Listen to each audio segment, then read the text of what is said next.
going to get tougher due to widespread flooding and incoming weather.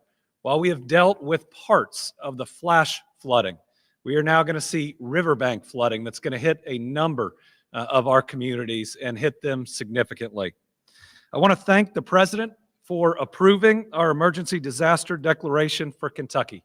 Last night I got a call from Secretary Noem, and she offered to help, and we've already seen that help today.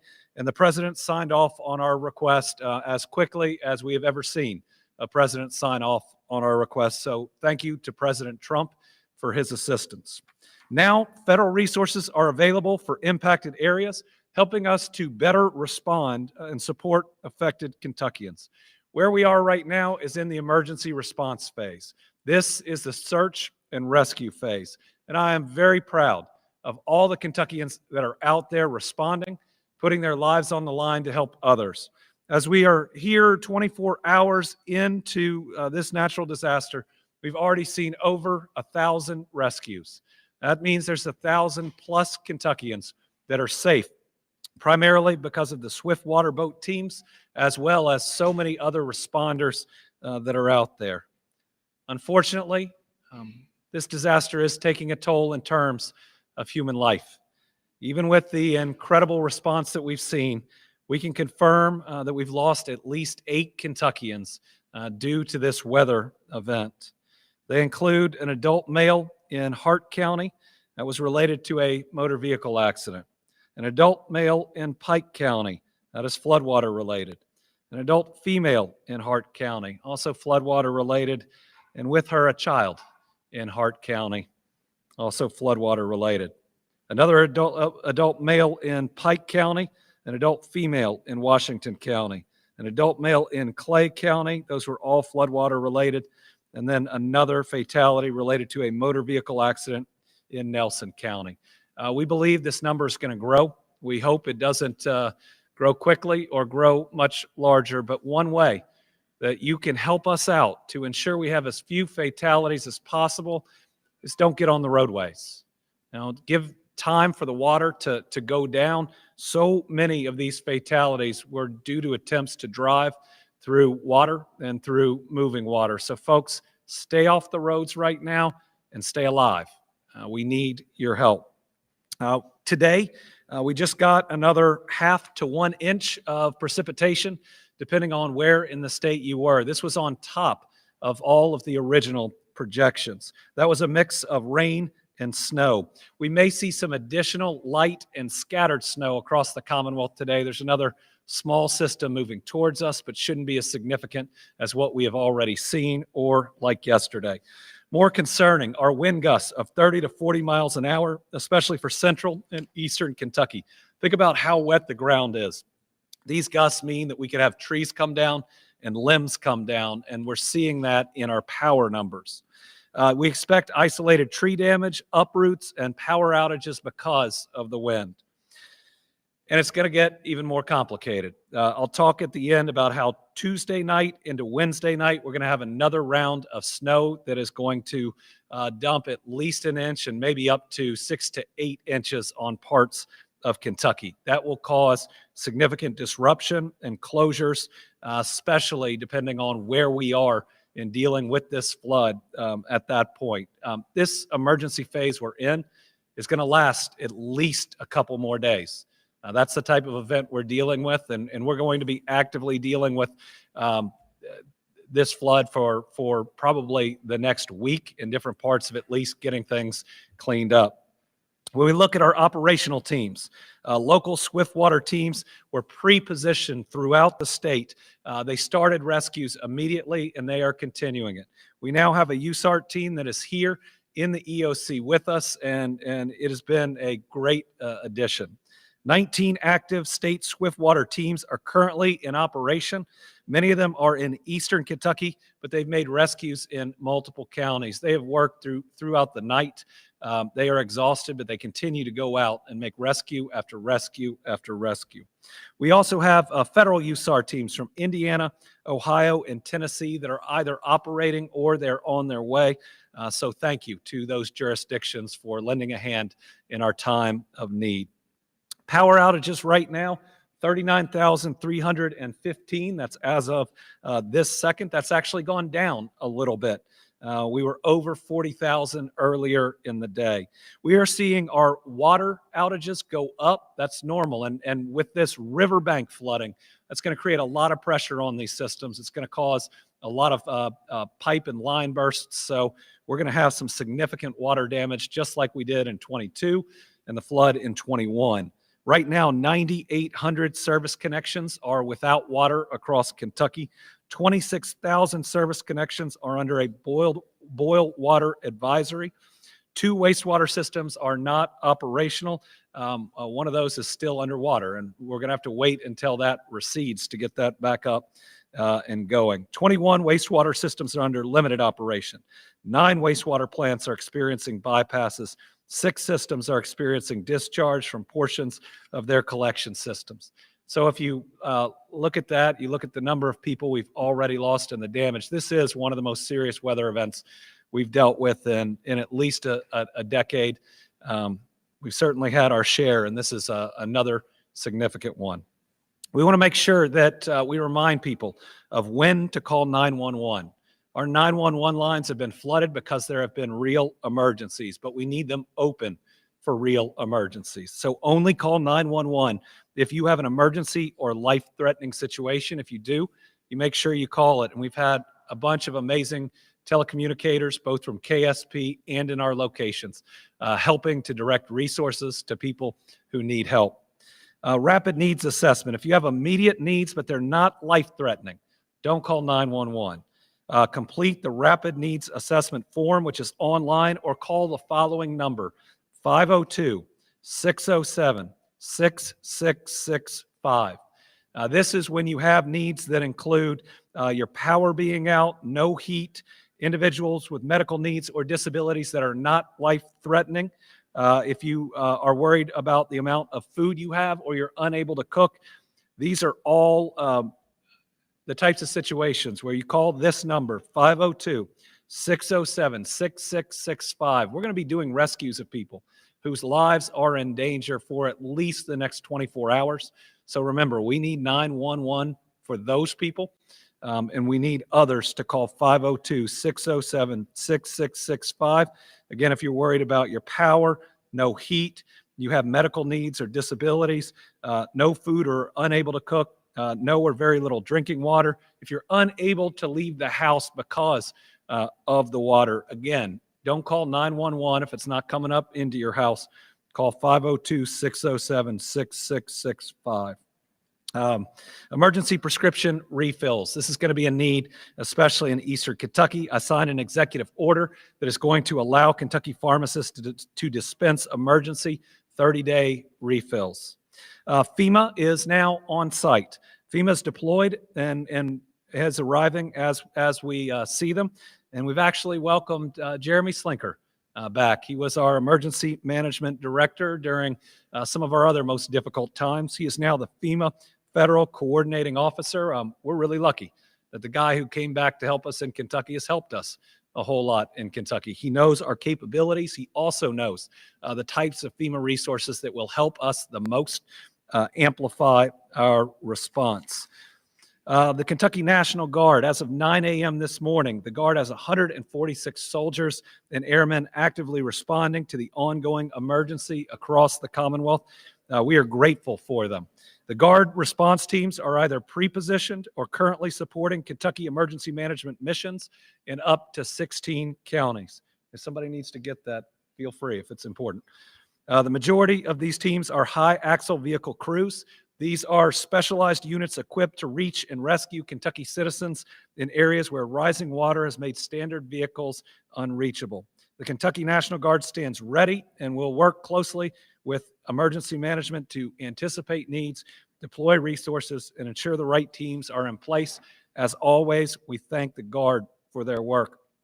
One thing that we're working on today is the challenge of getting helicopters in the air because of the low ceiling and the weather that we've had. We think that is clearing up or will clear up later into the day, so we will have more resources there. That is both KSP, the National Guard, and potentially pulling in other resources as needed from other states for helicopters that have hoist capabilities in areas that are flooded. KSP telecommunicators have answered 1,802 calls for service since the morning of February 15th. That number continues to grow. We've had to evacuate 2 nursing homes and are working with at least 1 hospital. State police evacuated 100 patients from Landmark Nursing Home in Elkhorn City to a local church. Some KSP personnel carried these individuals out to make sure they got to safety. KSP is sending additional troopers from other posts to where the floods have hit the most. We thank them for surging their resources. And KSP encourages motorists, as do I, as will Kentucky Emergency Management, as will transportation, and as will FEMA, to say avoid driving through covered roadways. That's where we're losing the most people. Stay off the roads. If you hit water, turn around. It's not worth dying. Your family cares about you. Wherever you are going, it can wait. You can tell them I said so.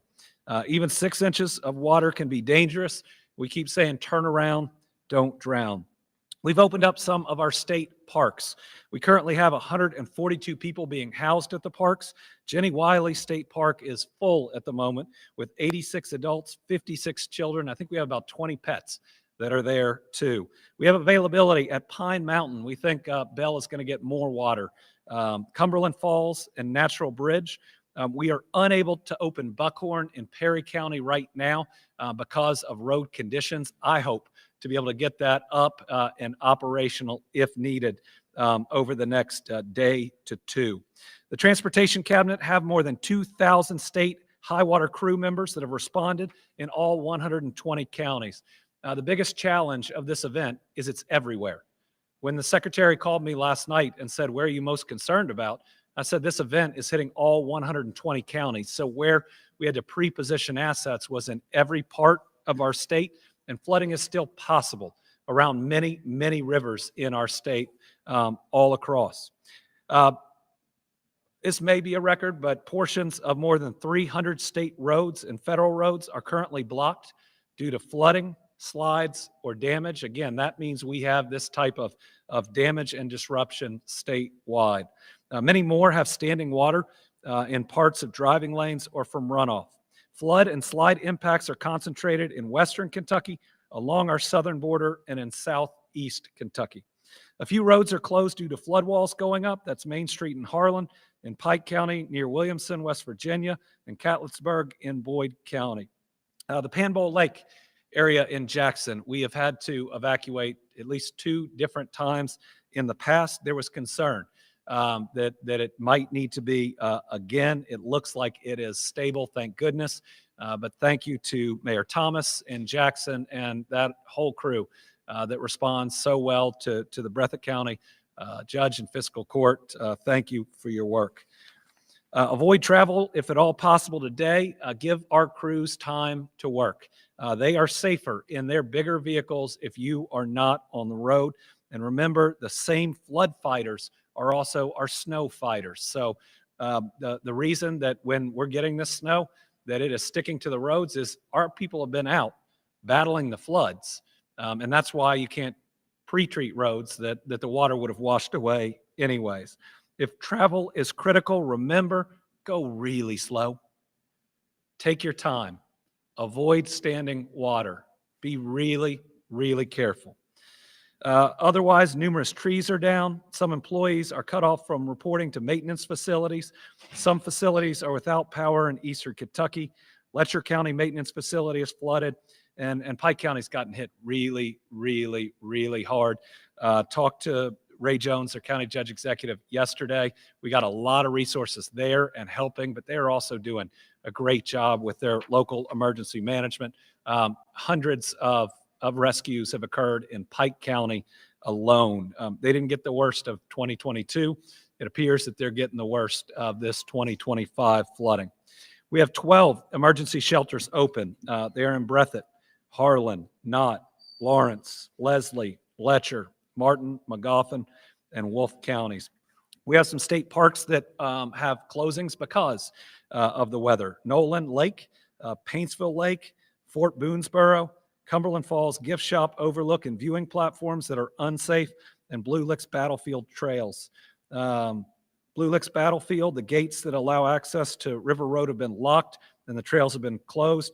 The Perryville Battlefield, the bridge on the gravel road is washed out. Fort Boonesboro, water's entered the sites. In Green River, the marina restroom and fishing pier are underwater. Nolan Lake, the water levels are going to impact the bathhouse and campground. We are evacuating inventories from buildings. Buckhorn, again, trouble getting there. Rough River Dam, no access to the marina.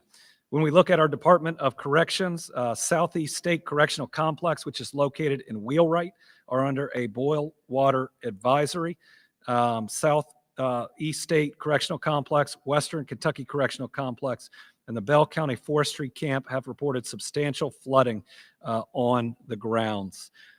Let me close or move towards closing before I turn it over to show the forecast for Tuesday night into Wednesday. If you all could put this up, we're going to get hit with more snow again while we're still dealing with this flood situation. It's going to be significant in parts of the state, 6 to 8 inches in far western Kentucky, 4 to 6 inches.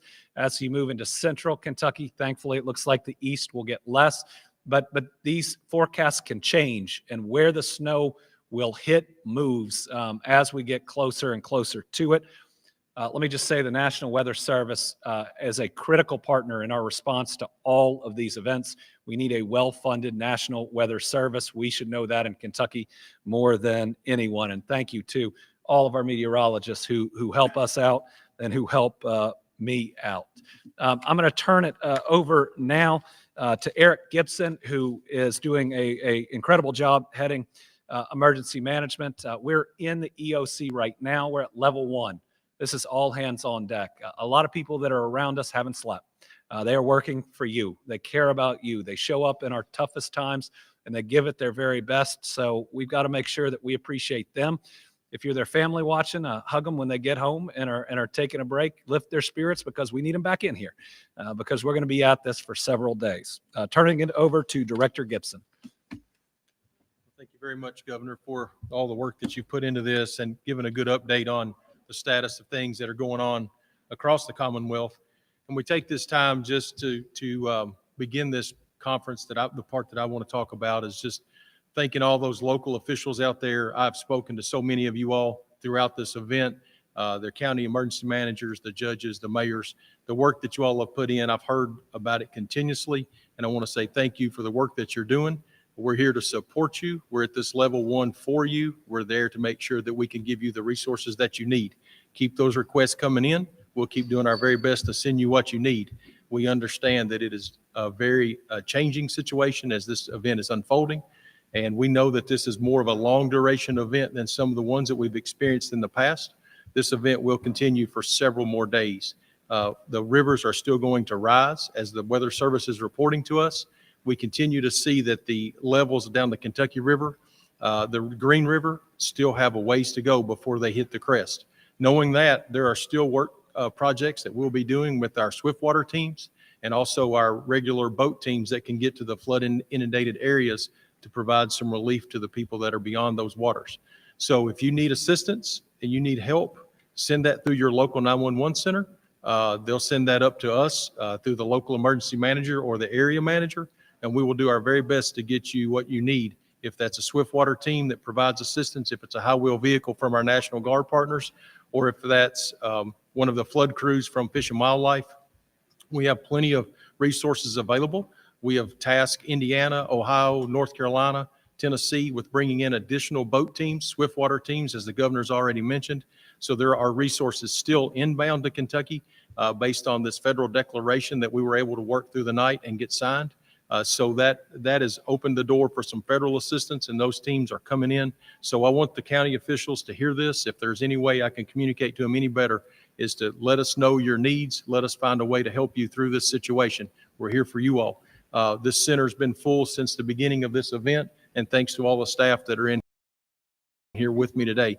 They've been here for the beginning of this since yesterday, and they'll be here for several more days without stopping. Shift after shift, making sure that your needs are going to be met. A few things to talk about that are important for us.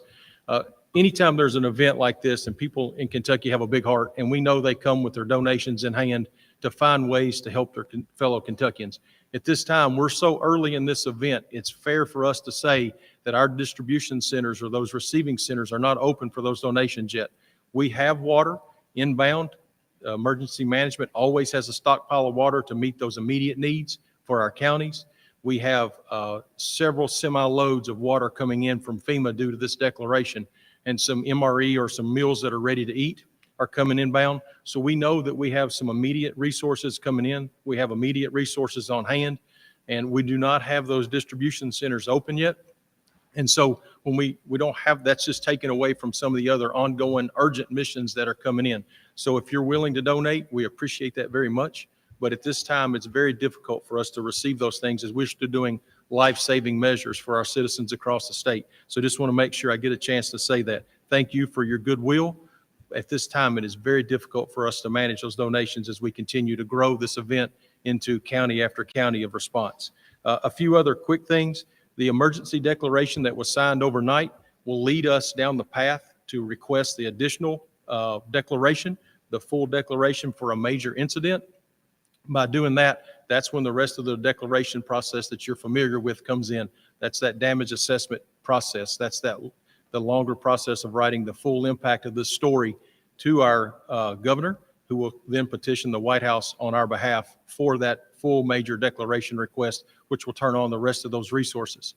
Currently, we're operating under an emergency declaration that we're very thankful to have and get these immediate needs taken care of. But there is still more work to be done. And I say that so that anyone that has damage, please document your damage. Before you start making those immediate repairs, document your damage, have that ready to present. We will be requesting that assistance on your behalf from the state to the White House. And as we do those things, we need to be able to paint that picture that shows how impactful this storm was to you and your family, or to your city, or to your county.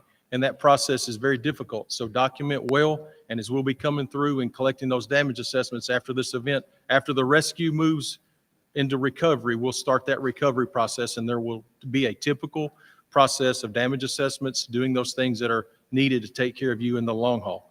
A few other quick things that we're talking about. I talked about the drinking water in the hospitals. If you have a loved one that's in one of these hospitals that have been evacuated, we'll work with you to let you know where your loved one may be if we've had to move them. We have public health here in this building, and they can work with the hospitals that have been impacted. I know many people are concerned anytime there's a hospital or a nursing home and where's my loved one at? We'll work very hard to help you with that. And the numbers that are posted on the website right now will get you to us, and we will work to coordinate that information to you, because we know how important it is when you don't know what's going on. How can you find out? So we've got that information for you there as well. Like I said, we're getting through this. This is a long haul event. There are many more days of some riverine type flooding that we're going to be experiencing. And then when that water recedes, there's this whole other piece of recovery that will take sometimes many years to get through the entire process. We're going to be here for you during this event, and we'll be here for you after the end of the water's gone, and there's still plenty of work to be done. We have plenty of resources available to try to meet your needs. If we can get those requests put in, we'll do our very best to meet those life-saving measures, is what I'm referring to in that comment. With that, I'll turn it over to Secretary Gray to give an update on the transportation efforts that are going on, road closures, and things of that nature. Thank you all very much. I want to, as we have Secretary Gray come up, I want to punctuate something that Director Gibson said. Right now, we need everybody home and not on the roads. And so I know everybody wants to bring food or other aid to a collection or a gathering center. We need you to wait on that. As we're in our search and rescue phase, we need our vehicles out on the road, and it's dangerous for you to be out on the road. I promise. There's going to be that time that we Kentuckians get to turn out for each other and provide that aid and assistance, but sit tight, if you will, for now. We don't want anybody else driving through high water. Secretary Gray. Okay. Thanks, Governor. You know, in the last 48 hours, we have seen 4 seasons of weather. Rain, then snow. We've even had thunderstorms, and now we've got snow coming again. So as the governor said, as the director said, it's a serious, serious event. The heavy rain has been up to 6 inches across, and it's impacted all Kentucky counties, all 120. The governor mentioned too, we've had more than 300 state and federal roads across Kentucky that have been blocked due to the flooding. Dozens of rock and mud slides. Now that doesn't include the county roads, more than 300. Now a lot of the damage has been concentrated in Western Kentucky, along our southern border, and in Southeast Kentucky. But the road closures are all across the state. So you've heard it. I'm going to say it again. As the governor said, punctuate it. For your own safety, if you don't have to drive, stay at home and let those who are skilled handle the conditions that they're trying so hard to deal with. We have more than 2,000, up to 2,300 Department of Highway crew members and staff and contractors responding full strength to clear mud, debris, and of course now snow. I've talked to we have 12 transportation districts across the state. I've talked to every chief in the state this morning to get the conditions. So some of the things that we're dealing with: numerous trees down, floodgates up in Pike, Harlan, and Catlettsburg. We've had some challenging facilities without power in Eastern Kentucky, Fleming County. Letcher County maintenance facility flooded, high water at Pike County equipment garage. Several inches of snow in our District 2, that's Western Kentucky, Madisonville District, in that area, and in Louisville, bursts of snow. Road conditions are improving, with the majority of interstates showing wet pavement and at worst, slush.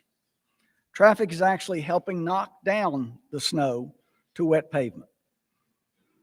I-71 between Watterson and the Gene Snyder, I-264 and 265, got particularly challenging this morning. The northbound was blocked due to a multiple vehicle pileup, but we are seeing movement both south and north now. Glens Creek in Franklin County is closed due to a slide, and it's located right under the I-64 bridges over the Kentucky River. It's been all hands on deck since last week. The state highway crews monitored forecasts, got road clearing equipment ready. They made sure that chainsaws were ready and prepared.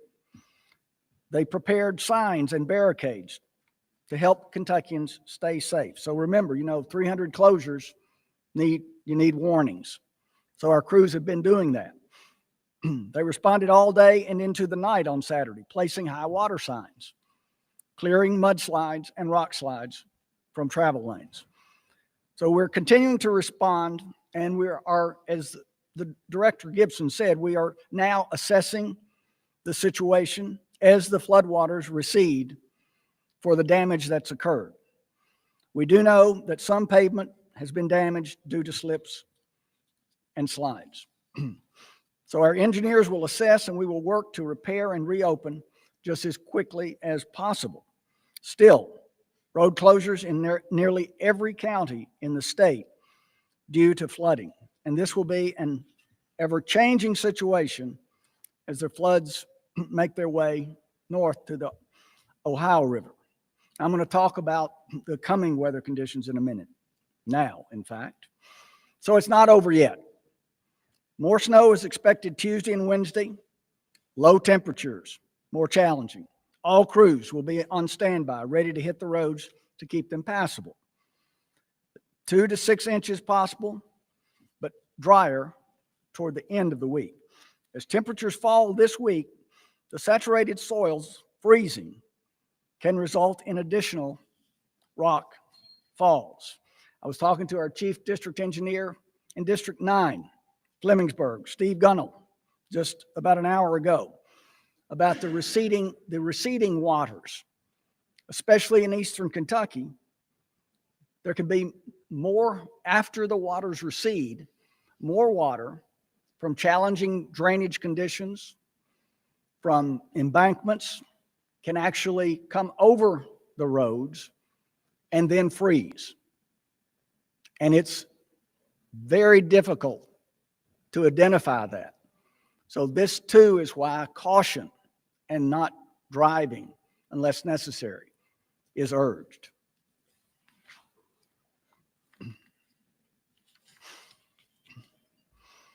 So in short, about these rock slides, the rock falls, we're anxious about that because it will be a week-long concern for everyone.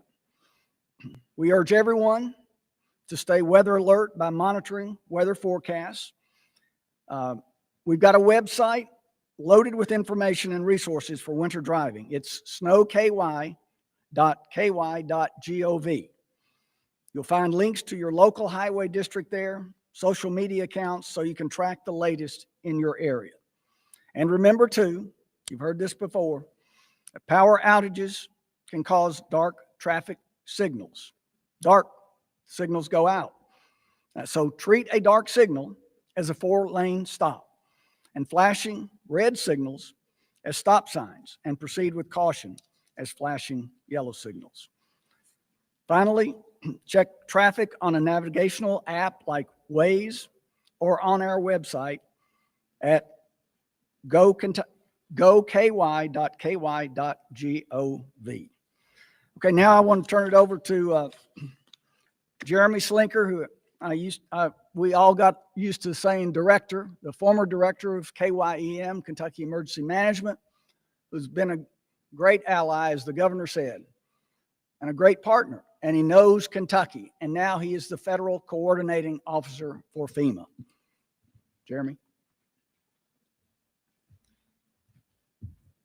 Thank you, Secretary Gray, Governor, and Director Gibson. You know, I understand when FEMA's standing in this position, we're all facing challenging times of some kind. And so, but that's why we're here. We help people before, during, and after disasters. And that's why immediately upon the governor's request, the emergency declaration was, the need was recognized and signed immediately by President Trump. And that immediately allowed FEMA to open the gates for federal assistance. So we immediately started deploying people overnight and to arrive into the Emergency Operations Center this morning. We have incident management team that is arriving as we speak. They will all be supporting our state partners in some way. That's what we're here for. We're going to stand alongside Team Kentucky and support them in anything they need or any projected thing they need. We will be looking forward and proactively, and if FEMA can provide assistance to solve problems before they're a serious problem, we're committed to doing that. As well as there's emergency communication vehicles coming. You've heard Governor and others mention FEMA-funded urban search and rescue teams that are deploying to the area to help save lives. That's what this emergency declaration is for, is to save lives and sustain lives. And that's what we're committed to do. I'm honored to be along my fellow Kentuckians and Team Kentucky, and we are committed to, the federal government's committed to supporting any need and request that they have and continuing our ongoing discussions as this event continues to challenge us. And with that, Governor, I'll turn it back to you. Thank you. All right, we'll take some questions. We have one journalist in studio. We have 5 that are joining us through Zoom. I won't be able to see the Zoom, but I think we've set it up to where we can do this. And we've got to do this in the next 15 minutes because we have a call with local officials, making sure we're meeting all their needs. So we'll start with Karen from WKY.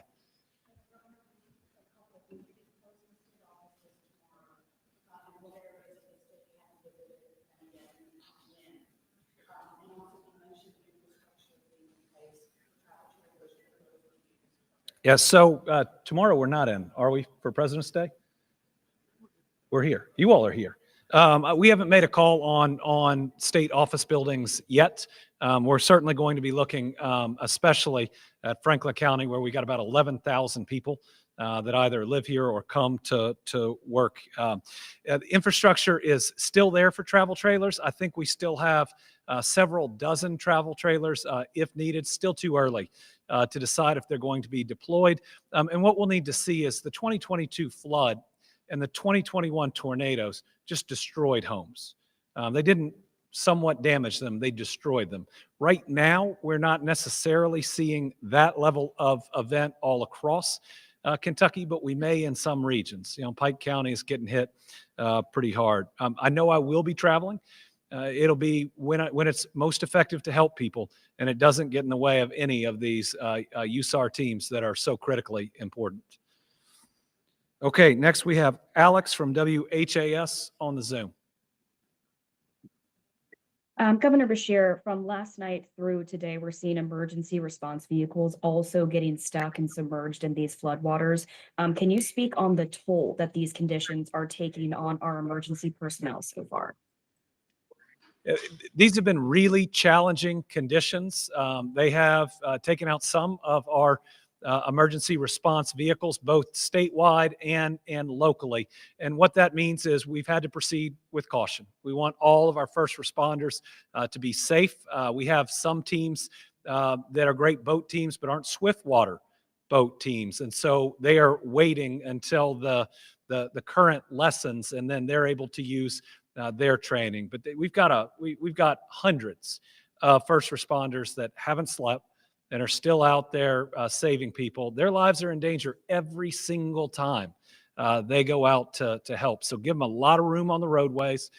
Make sure you're supporting them in every way you can. Think about it, over 1,000 rescues already made. When we look back at the 2022 floods, and we ended up with more than 1,400, this is already over 1,000. So what I'd say about all of this emergency response is, sadly, we have practice. We do get better, and we've tried to take everything we've learned in the past and be that much more ready each time we experience one of these events.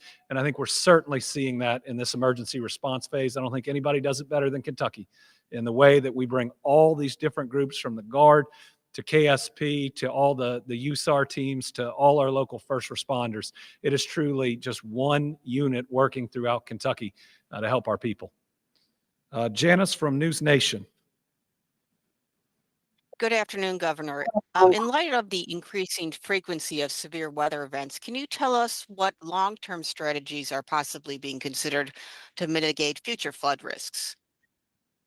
What you see is us rebuilding more sustainably so that we can stand up against tougher weather events. And especially when you look in the east, we're actually moving our people from the floodplains to higher grounds. This is another example of why those high ground communities that we're building in many of these areas, from Floyd County to Perry County to Knott County, are so important. Those are areas where this flooding won't happen, where people don't have to worry about their homes. Yes, we would still have covered roadways, but just making sure that people are safe.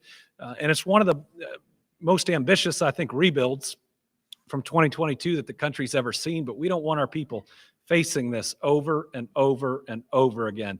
Certainly when we look at what we've rebuilt since 21 and 22 in the west and the east, it's bridges that can sustain more water moving through and higher level floods. In the west, it's rebuilding houses to where it can sustain higher winds, survive that EF4 tornado if we ever see it again. So the short answer is everything we can to help our people. We learn from everyone, and we try to make sure that we rebuild in a way to where the next one and the next one and the next one, we lose fewer people. I've gotten to know so many of the families that lost people in the tornadoes and in the floods, and we got some hurt families out there after this one and during this one as well. We want to make sure there are fewer families that have to go through that loss as we move forward, and especially praying for that younger child that's been lost in this one. Every death's a tragedy. That one hurts just a little bit more. Tom from Kentucky Today. Thank you, Governor, and good afternoon to you. You've kind of already said it's a little too early to compare this to like the 2022 floods, But are you impressed, given that there was conversation that the Trump administration was going to delete FEMA, that they responded to this emergency request by you so quickly? We've only seen a positive response from the federal administration, from the Trump administration during this disaster. I only have positive things to say. How quickly the declaration came through. They sent us Jeremy Slinker. We couldn't ask for more than that. And we're seeing teams come in. We're seeing a full-scale response from FEMA. So grateful to Secretary Noem, grateful to President Trump. And let me tell you, I believe in FEMA, even with the challenges that we face. I think this shows just how important it is, but also that it is fully functional right now out there doing its job. It's still too early to compare. Certainly, though, we didn't get as much rain. We didn't get 15 inches.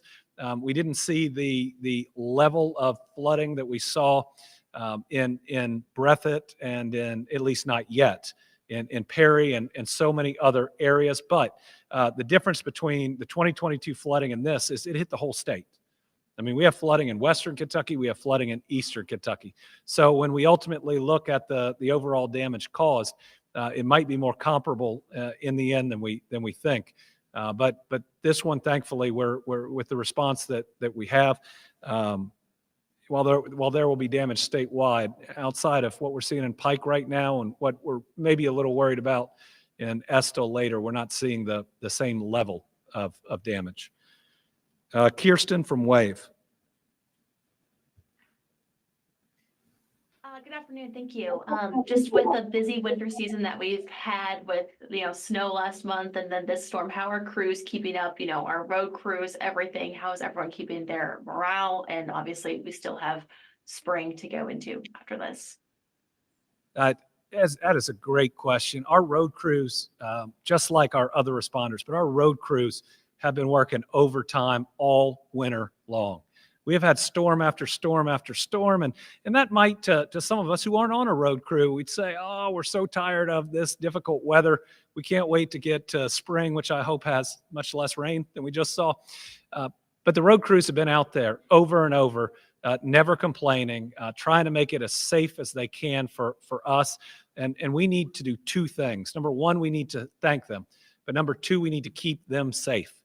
Safety has become a part of our DNA in these last several years in the Transportation Cabinet, and we need it to be in everybody else's DNA. One way that you can increase the morale of our road crews is make sure you're moving over. Not when you're just really close to them, but you're moving over in plenty of time, and they can see that respect from everybody out there on our roads that they are doing such a good job. That we got good leadership. From Secretary Gray down, morale is so important, but they are a mission-driven group that believe in what they're doing, and we're really lucky to have them. I mean, it's a Transportation Cabinet that's doing this, that's working on 3 mega projects at the same time, that's doing all their regular job and roads and bridges. So I think in many ways the golden age of the Transportation Cabinet in everything that they're able to do. Let me also say the local road crews are out there doing just as much, and oftentimes they don't get mentioned. They might have fewer resources, but they end up doing just as much work. And the people they're helping out are their neighbors. So a big thank you to all our county and city road crews that are out there helping their communities. And finally, Allie from WKYT. Good afternoon. Thank you so much. You all have somewhat already touched on this, but how will the snow have even more of an impact on the damage that's already been done, and how crucial of a role will federal assistance play in the state's recovery efforts following so much severe weather? Yeah, federal assistance is going to be absolutely necessary on the state and the local government side. Think about the damages that we're going to have to our roads, which we're already seeing, the mudslides, our water and wastewater systems. Those will all be in the millions. And so how FEMA comes in helps us rebuild, ensures our communities aren't bankrupted by natural disasters. And that's been absolutely critical in every one that we've faced. So having FEMA here, having that declaration already signed, we still have to come back when we have our estimates for what we call public assistance. That's assistance to the governmental entities and utilities, and then we'll see if we have enough to get to the individual assistance where families that have lost are also able to apply. We certainly hit that threshold more in the last 4 years than I think has ever happened between tornadoes and flooding, and more tornadoes and more flooding. So we'll get a better idea as we move forward in what that looks like. But as large as this event is, certainly we're going to qualify for public assistance. Very likely we're going to qualify for individual assistance.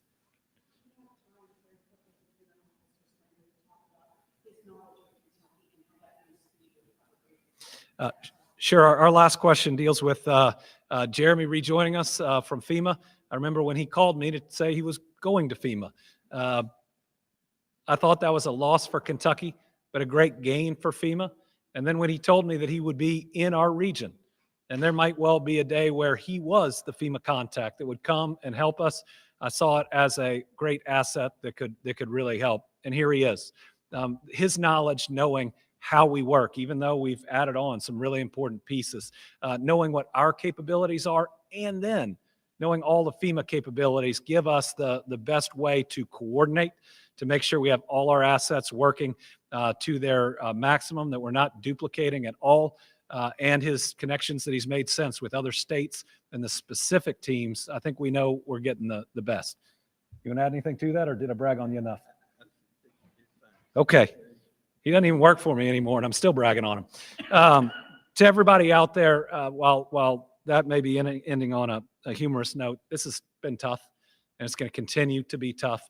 But like you heard from everybody, we're doing everything we can. We are deploying as many assets as we can. We want everybody to be safe. Please do your part. Don't drive through running water. Don't drive through water at all. A lot of families hurting. We'll probably find out about more families that are hurting. We don't want yours to be one of them. So be safe. Know that this is going to be a wild weather week. Know that the rivers still haven't crested in a lot of places, and we're going to see more flooding. But we'll be back with more updates, including later today. I'll have an update on a fund like we created after tornadoes and flooding, where you can help your fellow Kentuckian. Thank you all very much.